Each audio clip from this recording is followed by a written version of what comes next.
எனக்கு வந்து ரொம்ப ரொம்ப ஃபேவரேட் அப்படின்னு பார்த்தீங்கன்னா, இந்த முட்டை தான். முட்டை வந்து எப்படி சமைச்சாலும் நான் சாப்பிடுவேன். அவிச்சாலும் சாப்பிடுவேன், பொரிச்சாலும் சாப்பிடுவேன், ஆம்லேட் பண்ணாலும் சாப்பிடுவேன், குழம்புல போட்டாலும் சாப்பிடுவேன். என்ன டைப் ஆஃப் டிஷ்ஷு இந்த முட்டையில் செஞ்சாலுமே எனக்கு ரொம்ப பிடிக்கும்.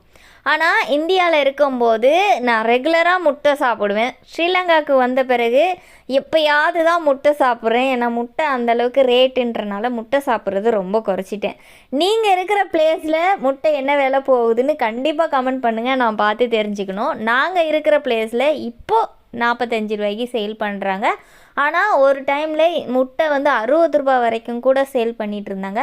அப்போவுமே நாங்கள் வாங்குவோம், ஆனால் டெய்லி வாங்க மாட்டோம், எப்போயாவது ரேராக வாங்குவோம். ஏன்னா முட்டையும் சாப்பிட்ணும் அப்படின்றதுக்காக நாங்கள் சாப்பிடுவோம். குழம்பு வந்து கொதிச்சிட்ருக்கு. முட்டையை வந்து அவிச்சும் குழம்புல போடலாம், இல்லை அப்படியே உடச்சும் ஊற்றலாம். அப்படியே உடச்சி ஊற்றும் போது அடுப்பை வந்து ரொம்ப ஸ்லோவாக வைக்கணும்.